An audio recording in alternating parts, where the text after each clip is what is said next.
Right, so just when you thought things couldn't get any crazier in Canada, they did. And as you can read this title, this is from the Alberta Separation Twitter page. But anyway, Quebec is apparently getting a liquid natural gas pipeline. Um, yeah, you heard that right. And just on the heels of the one from Dawson Creek being rejected because of these stupid, crazy protests. And the main point of this video I wanted to talk about is just the sheer craziness and hypocrisy going on in Canada right now. And I really want to reach out to, I mean, I imagine most of the people watching this already are fully on board Alberta separation, or at the very least open to the discussion of it. But for all the people that still are defending Alberta staying within Canada, like I always ask, what is it going to take? Like, please tell me, what is it going to take? Like, people just brush it off like it's nothing, but please tell me in the comments, what is it going to take to, like, give me an example of just how far, how bad things are going to have to get before you would get on the bandwagon. Like, seriously, because it's at the point to where, aside from the government flat out saying we're going to tax Albertans more, I mean, they technically are by not giving us jobs, and the government of Alberta would make royalties off it. A lot of that money would be invested in Alberta, which means the Alberta economy is going to grow. So they are technically taking money indirectly out of our pocket, but are they going to have to start taking money directly out of our pockets? Like I said, what's it going to take? But anyway, that's another topic in and of itself. But this is just the craziness, and you have Justin Trudeau out there on TV talking about how our side came to the table. To have discussions, we need both sides to come to the table. Like, what are you talking about? It's your side that's constantly shutting down discussion, and you'll just mark it as, oh well, they're irrational or whatever BS they'll throw out there. And like I say, I didn't vote conservative. I don't support the conservatives. If there was an election held tomorrow, I wouldn't vote conservative. So don't try and make that you're just a partisan conservative again. But again, like, what is it going to take?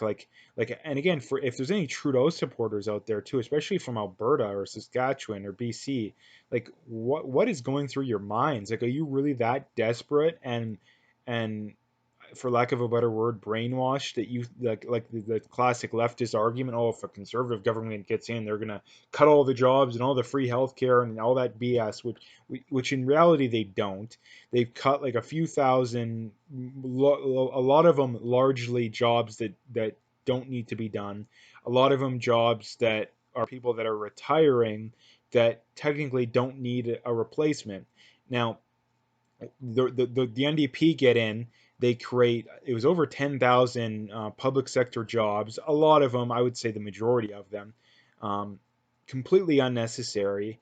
The conservative government gets put in Alberta. They cut a lot of them, and you have all these leftists talking about the horrors of a few thousand public sector jobs that are completely pointless, being lost, and yet there's the estimates vary. I think it's safe to say at least, six figures.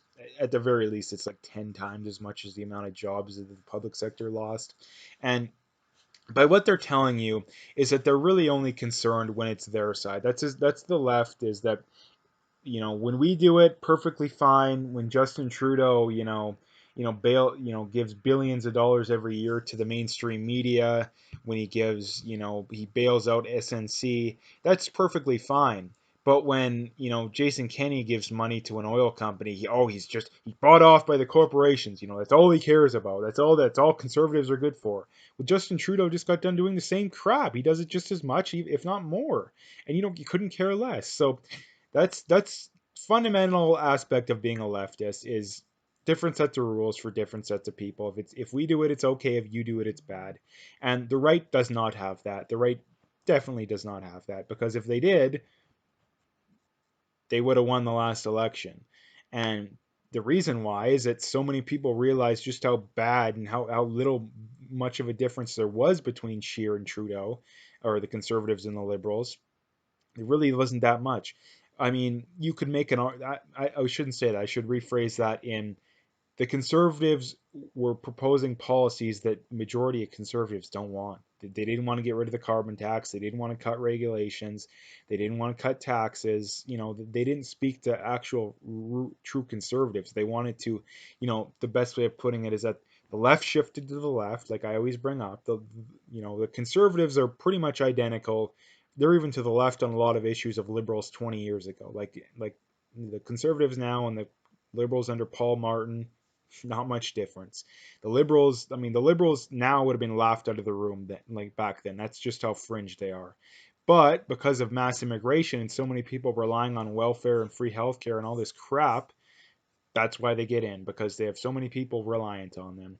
And basically, like I say, like I always mention, I could go forever on these topics. I like to keep the videos short, so I'm gonna basically sum it up here. Like I say, like this is just all the more reason to support an Alberta separation movement. Like the government is literally saying, if you want something that's going to help your economy, we're not going to let you do it because of BS regulations. But if Quebec wants it, it's good to go. And like I said too, like you guys are, I'm gonna put it the nicest way possible. Um, the people that are defending the way Alberta is being treated, you are the biggest pushovers. I mean, there's another P word that could describe you, but I'm not going to say it. The biggest pushovers I think I've ever seen, because we're just getting raked over the coals and no one seems to care. I mean, not no one, but you kind of people don't care. But like I always say, most of the people watching this video probably agree with me. I'm probably just preaching to the choir, but at the very least, I'm educating people. And a good take home would be too, for anyone watching this video and you have friends, family that are still fully on board Alberta staying in Canada, this is another, not that there isn't enough arguments to use already, but this is just another argument on top of all the arguments you already have. So bring this up. But anyway, I'm going to leave it there. If you liked the video, make sure to hit that like and subscribe. I do link my PayPal in the description. I'd appreciate any donations. And at the very least, hit that like and subscribe and stay tuned for more.